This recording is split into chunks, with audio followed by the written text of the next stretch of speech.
Thank you. Yeah, we're working. All right. Good morning. I'm glad to be here this morning with you guys. I miss this church a lot when I go to church in Joplin. It's quite different at the bigger churches that I go to down there. I also miss the weather. Like I was telling my mom, when I was driving back into town. I'm going to set this over here. When I was driving back into town, it was like 80 degrees in Joplin, and I get back into Iowa, and it shifts like a 20-degree difference.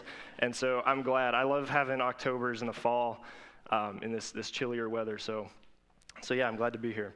So I have to say, in preparation for this message, I was a little bit nervous. I wasn't necessarily nervous about actually standing up here and talking to you guys, as I was so much as just of preparing the message and writing the message. And I think a lot of that comes from the fact that, as you can see, I'm preaching out of 1 Kings. I did take an Old Testament class at school, but it was when Jason asked me a couple months ago at the end of summer, he's like, hey, I was just wondering if you wanted to preach on the 15th in the middle of October. And without hesitation, I don't know why it was without hesitation, but without hesitation, I said, yeah, sure, no problem. And then I was just going to pick a passage to preach on. And when I got back to school, I spent hours and hours and hours trying to figure out what am I going to preach this message on. And I had a couple ideas in mind, but I just could not quite figure out a passage. And so finally I texted Jason back, and I said, you just give me a passage, because like I'm just in this exegetical mood from Ozark, and so I'm just like, just give me a passage that I can take and just roll with that. And so he said, how about something from the Old Testament? And I'm like, all right, I could probably do something with that. And so he gave it to me, and he's like, well, how about the 1 Kings chapter 19? And I had no idea what 1 Kings chapter 19 was until I hung up the phone and I looked it up, and then I texted him back. I'm like, yes, I like that. That'll work. But what I'm getting at is I became just a little bit nervous. And it wasn't until I guess the way that I showed my nervousness in writing this passage was I spent, maybe 5 or 6 hours at the library that night, reading commentary after commentary, trying to build this message. But it was during that time that I realized somebody else became quite nervous, and we'll get to that in a second.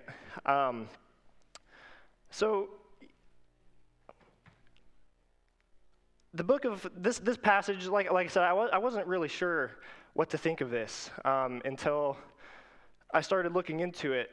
And I just want you guys to keep this question in mind as I'm giving this message. Is just, have you become nervous? When I say nervous, I'm not necessarily talking about those butterflies that you get in your stomach, like the feelings that you may get when you see a certain guy or girl, specifically to the junior high and high schoolers.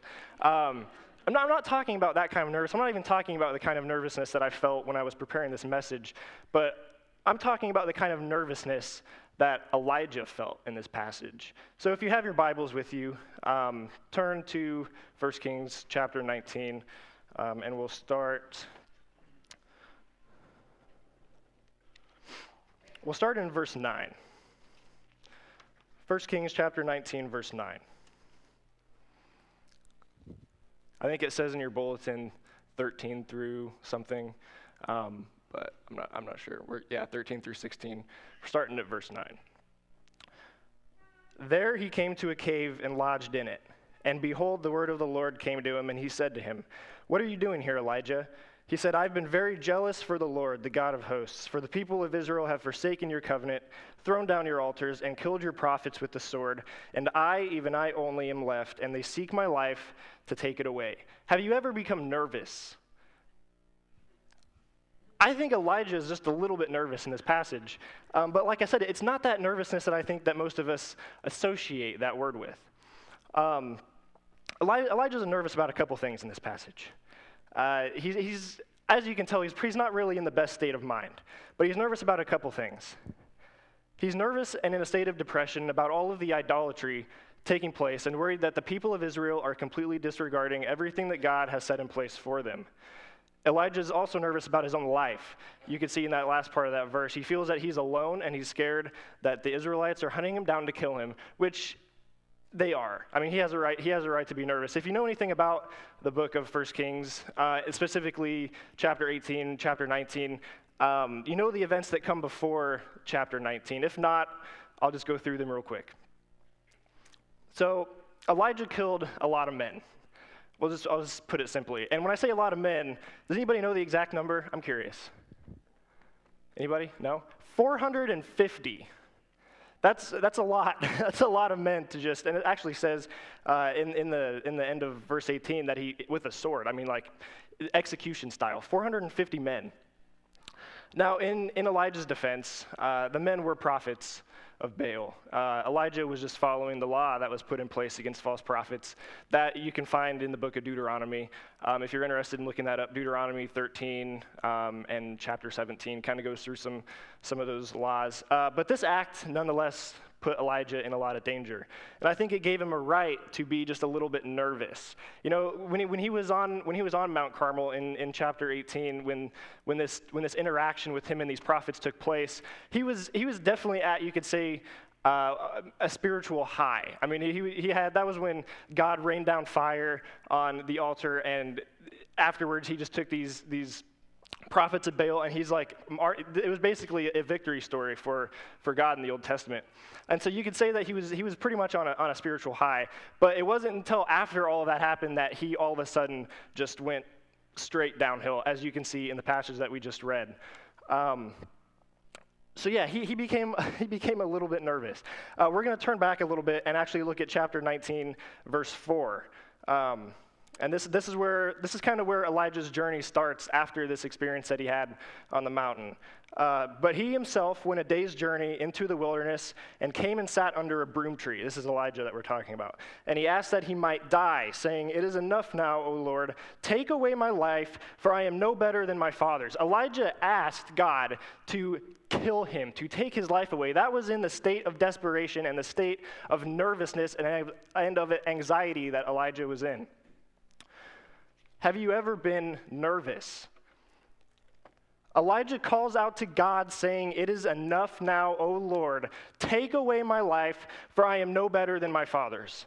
Out of complete and utter despair, Elijah calls out to end his life. You've all heard of the phrase rock bottom. Elijah, at this moment, you can't read this passage and not think, Elijah's at that point in his life. He's at this rock bottom. He's depressed, wishing he could die. He won't eat anything. He has a tremendous amount of self-pity. Now, well, sorry about that. Now, when I was researching this passage and I came across, I started really understanding how Elijah was feeling and why he was feeling these things. It kind of makes me wonder a little bit. Like, here's a thought. Isn't it kind of interesting how what triggered Elijah's response and what triggered his emotions during this time, what made him kind of spiral down into this rock bottom point of his life, of this depression, anxiety, nervousness. And it was all over the thought of God's people straying away from what he set before them. Like, can you imagine talking to Elijah at this time? Like, hey Elijah, hey man, what's wrong?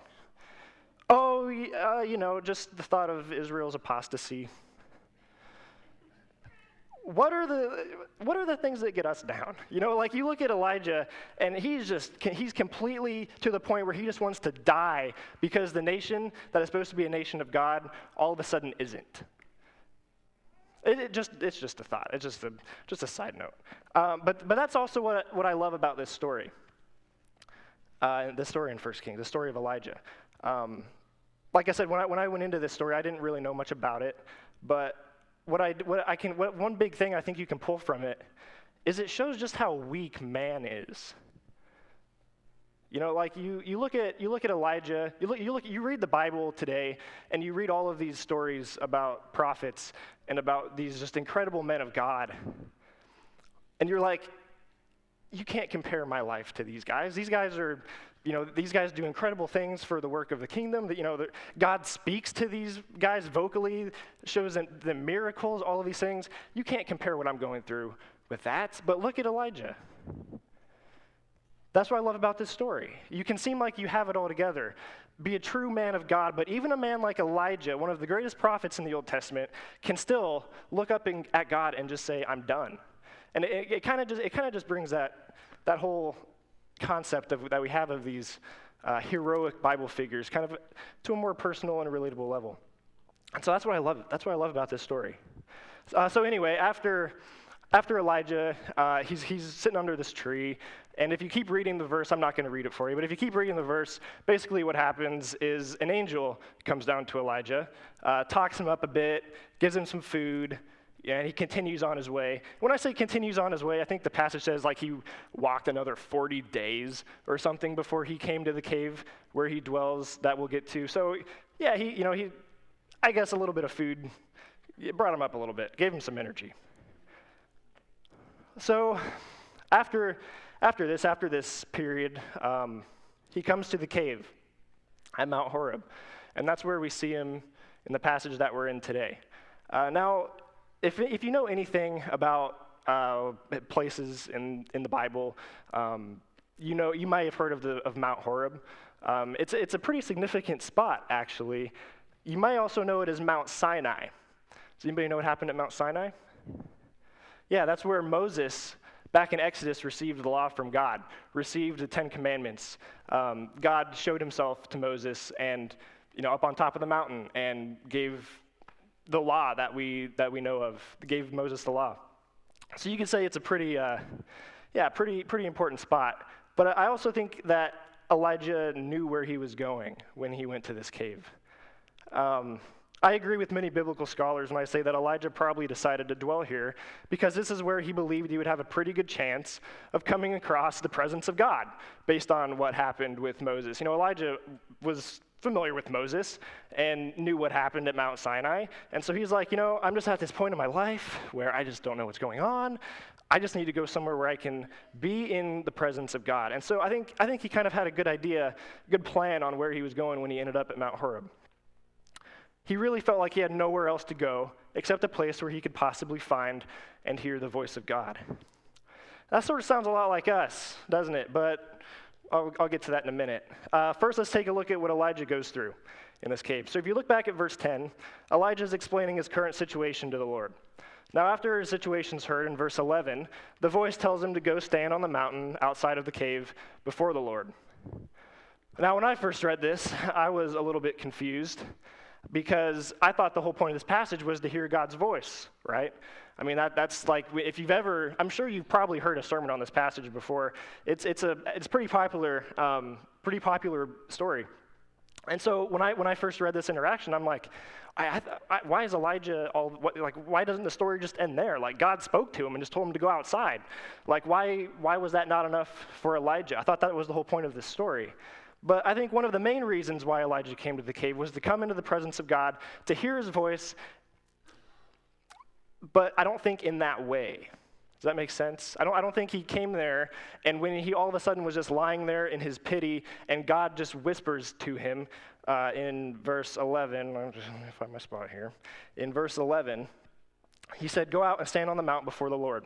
I don't think when God came to him in this soft voice, now keep that in mind, God also came to him in this soft voice in verse 10, where he says, "What are you doing here, Elijah?" But I'll elaborate more on that in a moment. But I don't think this was the way that Elijah wanted to hear God speak. And so I think that's why there was a second part to this story. I think to understand this interaction, we need to remember Elijah's current state. He was in a state of manic depression, nervous for his life. He wasn't coming out of this cave on his own. He came to see God, feel God, and hear God, but not like the way that is represented in that first interaction. So what ultimately brought Elijah out of the cave? Well, let's keep reading verse 11. And he said, "Go out and stand on the mount before the Lord, and behold, the Lord passed by, and a great and strong wind tore the mountains and broke in pieces the rocks before the Lord, but the Lord was not in the wind. And after the wind an earthquake, but the Lord was not in the earthquake. And after the earthquake a fire, but the Lord was not in the fire, and after the fire the sound of a low whisper." Sounds kind of familiar. There's a book that I set over here. I like this passage a lot, but I don't want this to sound bad, but I think the Bible could have maybe explained this situation with just a little bit more passion. When the author of this book wrote this book, I think he could have explained this. Sorry, I'm not used to having a mic on my face.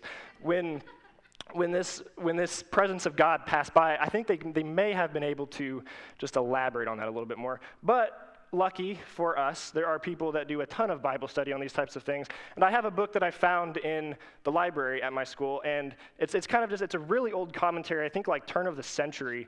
And anyway, in this book, the author goes through this story with, I think, a little bit more passion. So I'd like to read this to you from a different perspective. We're starting when Elijah's out on the mountain and the events start happening. First, a great and strong wind rent the mountains and break in pieces the rocks before the Lord. The winds of God which blow there they list, and we know not whence they come, nor whither they go, have in them so awful and irresistible a strength that man and the works of man are reduced to importance before them. And when they rush and roar through the gullies of innumerable hills in tropic lands where the intense heat has rarefied the air, the sound of them is beyond all comparison, weird and terrific. We cannot wonder what this roar of the hurricane was regarded as, the trump of the archangel and the voice of God at Sinai, or that the Lord answered Job out of the whirlwind and appeared to Ezekiel in a great cloud and a whirlwind out of the north, or that Jeremiah compared his anger to a whirling and sweeping storm, or that the psalmist describes him as bowing the heavens and coming down and casting darkness under his feet and flying upon a cherub and walking upon the wings of the wind, or that Nahum says, the Lord hath his way in the whirlwind and the storm, and the clouds are the dust of his feet, and the mountains quake at him. And Elijah felt the terror of the scene as the storm dislodged huge masses of the mountain granite and sent them rolling and crashing down the hills. But it did not speak to his inmost heart, for the Lord was not in the wind.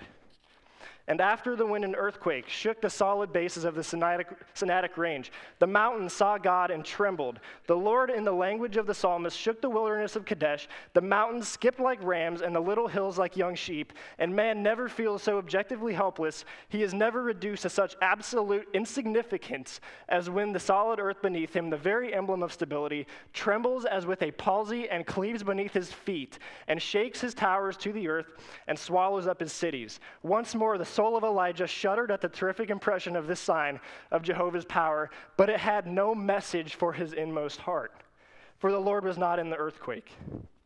And after the earthquake, a fire. Jehovah overwhelmed the prophet's senses with the dread magnificence of one of those lurid thunderstorms of which the terrors are never so tremendous as in such mountain scenes where travelers tell us that the burning air seems transfused into sheets of flame. In that awful muttering and roar of the lurid clouds, that millionfold reverberation of what the psalmist calls the voice of the Lord, when the lightnings light the world and run along the ground. And in the language of Habakkuk, God sends abroad his arrows and the lights of his glittering spear, and burning coals go forth under his feet. The lips of man quiver at the voice, and his heart sinks, and he trembles where he stands. And this too Elijah must have felt as the hiding place of God's power, and yet it did not speak to his inmost heart, for the Lord was not in the fire. Can you imagine what Elijah was going through after reading it that way? I think it's incredible.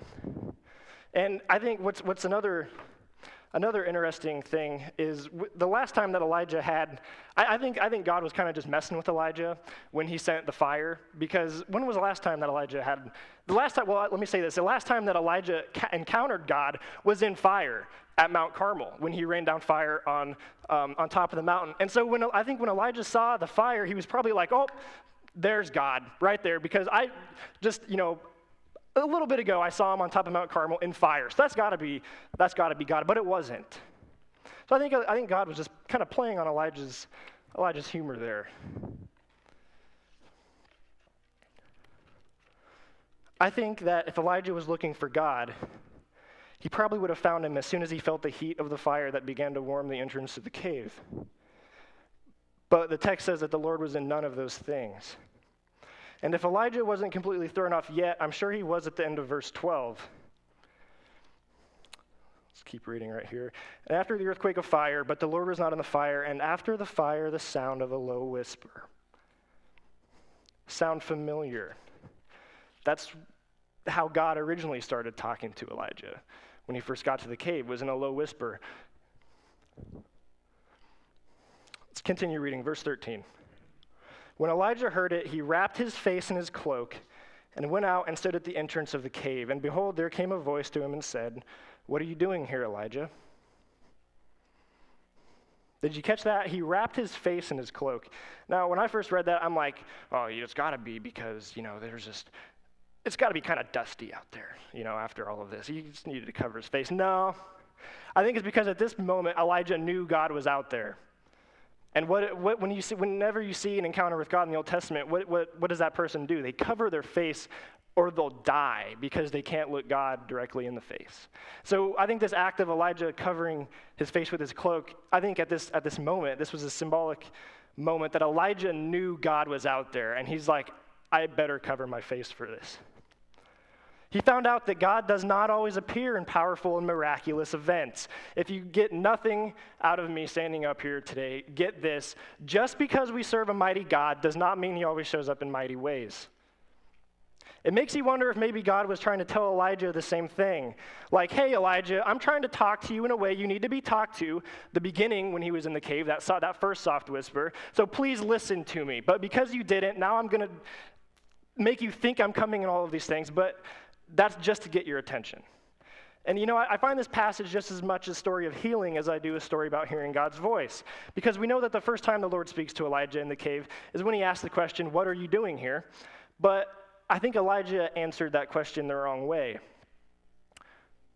Elijah answers with the story of how he got to the cave, why he's in the cave. But I think Elijah answered it in the wrong way. I think what the Lord was asking was not, why are you in this physical place at this moment in time?